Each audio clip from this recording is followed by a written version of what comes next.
My people, see wahala, no be small wahala. Hey, this is serious. This is on another level. Can you imagine? Deputy Governor of Bauchi State slapped the Minister of Foreign Affairs, Malam Tugo. Can you imagine that? Hey God, I just hope that this is a situation whereby he's able to retaliate and return with two slap, because I cannot even fathom the fact that you as an individual, you cannot return an insult that you perceive that someone has given to you, and all you think you can do is lay your hands on someone else. It's just not right. It's just not right. You don't just try and beat someone else or beat somebody up because you feel you are the president. Whatever position that you might attain, I do not think it's right in any way for you to be the one to now raise your hand on someone else. The person is not your child, for crying out loud. Why would you raise your hand to slap someone else? If the person has insulted you, why not return the insult? Why not return the insult? Why do you think it's necessary for you to raise your hand to slap someone else, another human, even if the person is beneath you, even if the person is your house help? You don't have a right. I'm sorry, but it's just sad that in our society, because of one reason or the other, people think I'm big and I can do whatever I want to do. They often do this, but I just hope, like I said, that this is a case of, getting two slap for one slap that you had already given. You guys remember the case of Bianca, the wife of Ujuku, when, she was about getting slapped. She did not even allow the slap to land from the ex-governor's wife of her state. She did not even allow the slap to land before she returned the slap. Pow! Until today, we are still celebrating the anniversary of that slap, because that slap needs to be in Guinness Book of Record. Like, because what? How dare you? How dare you to even think that you can slap somebody? You have the right to do that. How dare you? That was what the slap that Bianca gave that woman. That was what the slap was about. She celebrated that slap, by the way, the same day that that event occurred. I think it was this year. Yeah, this year. I saw her. She posted on her social media page, talking about the iconic slap. You all, enough of my story. Before we delve right into the details of today's news, if this is your first time here or you have not subscribed to this channel, what are you doing? What could you be doing on YouTube without subscribing to Newsroom Nigeria? Oh yeah, also. I'm sorry guys, please subscribe to my channel. Now beg adi beg o, please subscribe to my channel. Also give this video a massive thumbs up as well. That way we're encouraged to put out more reliable and authentic news. And also YouTube is able to recommend this video to other YouTube viewers all around the world. Lastly, please leave your opinions in the comment section below. Without further ado, let's delve right into the details of today's news.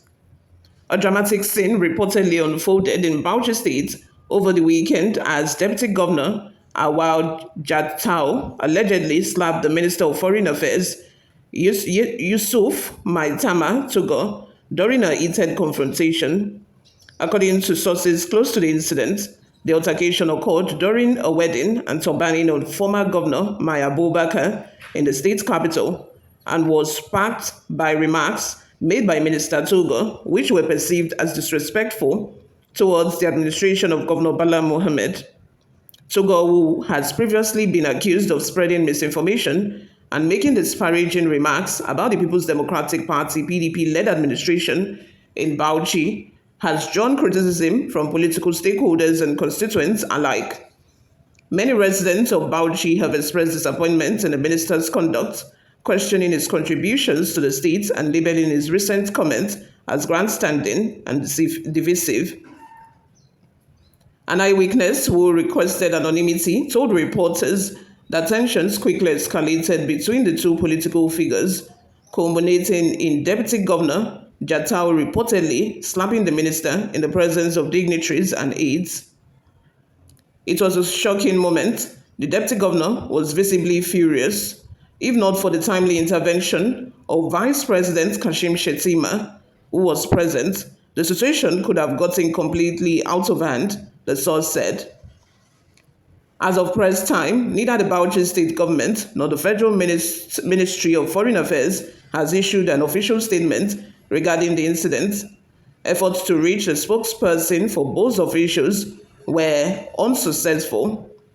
Political analysts warn that the incident could further strain the already tense relationship between the PDP-led state government and federal officials.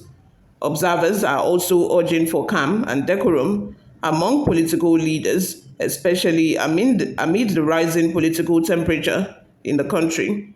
You all, let's have your thoughts and opinions in the comment section below. What do you all think of all of this? Like I said at the beginning of this video, I do not think that it is right in any way for you to raise your hand on someone else. It is not right. That there is no way you want to explain it.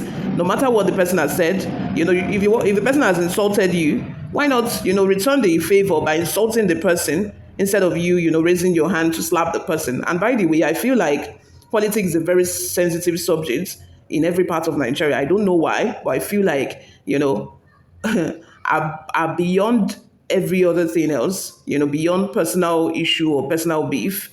Politics is usually, a very strong thing when it comes to, people in Nigeria. People feel very strongly when it comes to politics. And I feel like, this situation between this minister and the deputy governor, it wasn't like, the minister was accused of saying something about the deputy governor's person or about the governor's person. He has only been, accused of, criticizing. I would say he's criticizing because he said he's being grandstanding and, saying some certain things concerning the administration of a Bauchi state government.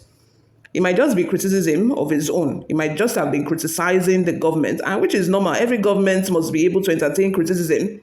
No government is perfect. Nobody, no individual is perfect, not to even talk of a government. So for you to even grow as a person, for you to grow as a government, you must be able to take criticism. But in a situation where you go after everybody that is saying something about you, nah, I think that is a very wrong move. And even this deputy has no right. He has no right, to defend the state by raising his hand to slap the governor, to slap the minister, pardon me. The only thing I'm sad about here is the fact that the minister, there was no report that the minister, retaliated with his own slap.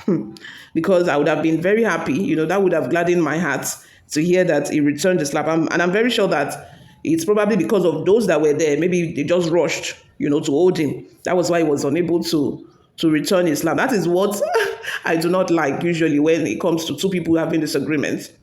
One person has gone as far as slapping the other person. Why not leave that person to return the slap before you hold them? Yes, now. At least now that would be 2/2. 2/2, you slap me, I slap you, no return match. That would have, but the fact that if I was in this situation, the fact that I was not able to return the favor, the slap, I would be so sad. It will pay me the more. And in this situation, according to report, Shetima was even present. The vice president was present. And according to reports, it was the reason why the situation did not escalate beyond that level. Can you imagine? You all, let's have your total opinions in the comment section. Thank you very much for always listening and watching, guys. I'll see you all in my next video. Bye for now.